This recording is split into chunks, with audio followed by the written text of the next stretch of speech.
Hey, thanks for joining me again for another episode of Understanding the Next Gen. I'm Jeff Baxter. I'm the Next Gen pastor at Mission Hills Church in Littleton, Colorado. So glad you joined me today. I want to tell you about ages of adolescence. What are the ages of adolescence? When does it start? When does it end? I mean, if you've been around for a while, you understand that something has shifted in our culture with, well, we say teenagers, but in an earlier episode, I made the distinction between teenager and adolescent. Teenager is shorter, adolescence is getting longer. Over the last several decades, we know that adolescence is getting longer. Developmentally is what I'm speaking about. They say that it starts in biology and it ends in culture. A student starts adolescence in biology and it ends in culture. What do I mean by that? Well, in biology, we can measure the beginning of puberty, particularly in a girl, based on the first start of her puberty. Now, you may not have known we were going to talk about that today, but here we are. We need to talk about it because you can measure it in a girl easier than a boy. As a matter of fact, we have governmental records of the average age of a girl's puberty and when that began. And then adolescence ends in culture because, as I've talked about in an earlier episode, the task of adolescence is individuation, to become an individual. And they do that by answering three questions: identity, autonomy, belonging. Who am I? Where do I fit? How do I make sense of all this? Do people love me for me, not based on my performance or competition, but for me? So when does it start? When does it end? Well, we're going to have some fun here. I want to tell you the ages starting in the 1900s. In the pre-1900s, the average age of a girl's puberty was 14 years old. 14. Well, when did they become an adult? Well, it was just a couple years later. It's 16. So started at 14, became an adult at 16. This is Little House on the Prairie. This is Laura hitting puberty at 14 years old and getting married at 16, 17, 18 years old. So it happened pretty quickly. Adolescence barely even existed in the pre-1900s. We didn't even have that word, adolescere, for adolescence there to explain it. Because it was like child to adult overnight, it seemed. Now fast forward with me to 1980. In 1980, I was in high school in the 1980s, and the average age of a girl's puberty was 13. Well, when do you think they became an adult, came out of adolescence? Well, somewhere around 18, 19, 20 years old. And that made a lot of sense because that's high school. About 13, 14, about 18, 19 is high school. And in the 1980s, that made a lot of sense because you would ask somebody, what are you going to do when you graduate from high school? Are you going to go to college, trade school, stay at home, get a job? What are you going to do? And most adolescents were ready to become a full-fledged adult in the mid and late 1980s. That made sense. Well, today, what do you think it is? The average age of a girl's puberty is 11 years old. 11. It's getting younger. And when do you think they come out on the other side and become a full-fledged adult? Well, the mid to late 20s. So that thing that you've been feeling with your child or that student you've been teaching or that student you've been coaching, that feeling of maybe they're not maturing as fast as they used to decades ago, you would be right. That's because it starts on average, starting the marking girls' puberty 11 years old today on average and getting through the mid to late 20s. Now listen, there are exceptions to the rule. There are 19 and 20-year-olds who are well on their way and they've individuated and they've become full-fledged adults. But that's not what's normal.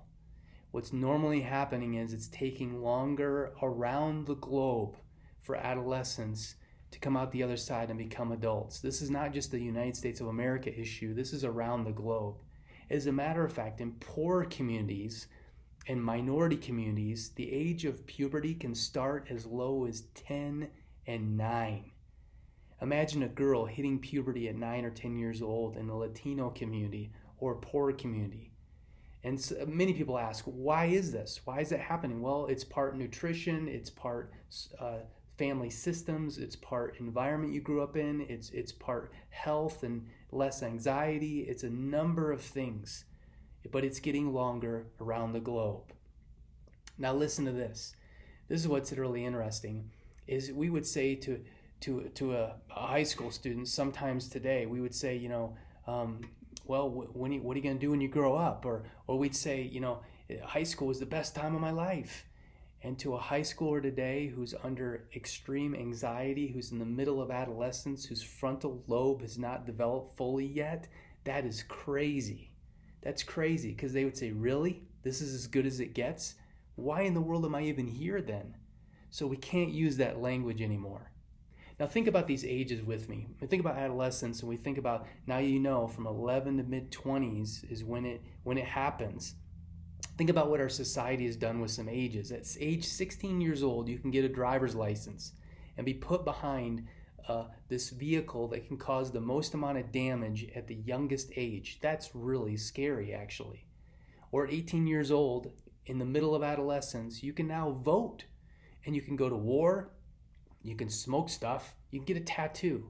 And tattoo artists love this, because 18 years old, you can run around and say, I did it, I'm an adult now, I got my own tattoo, fearless, across your chest. That's crazy. And then adolescents can't figure out cause and effect, because they are moving from concrete thinking to abstract thinking. So now they haven't thought that through far enough. And so when they're 35 and they go, maybe I don't want fearless tattooed across my chest, then the boy goes, that probably wasn't a good idea. Or at age 21, they can drink alcohol, smoke pot in Colorado, do other stuff.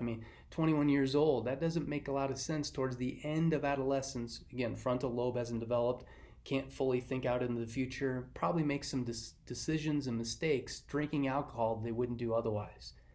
Or at age 25, Hertz Rent-A-Car has this figured out. They understand adolescence, because at age 25, developmentally it fits. You can't rent a car until you're 25 years old. And that's really frustrating for a young youth pastor trying to rent a car. But it's smart in terms of adolescence. And then how about Southwest Airlines? This is crazy. One child 14 days old to 2 years can ride by themselves with a 12-year-old on a plane. 14 days old to 2 years can ride with a 12-year-old on a plane. I don't think they thought that one through. The newer research now is showing, this is really fascinating, that a girl who reports a really close relationship with her father starts puberty 6 months later than a girl who would report that they don't have a close relationship with their dad.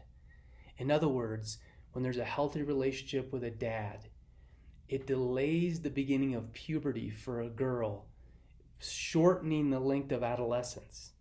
There's something about family dynamics and family systems that creates health in the life of an adolescent growing up. So it's getting younger and younger, contributing because of nutrition and environmental factors and all sorts of things. But I've done the math. I've figured it out, that by the year 2034, girls are going to be born pregnant. I'm just kidding. Not really. But it is crazy. This is terrifying.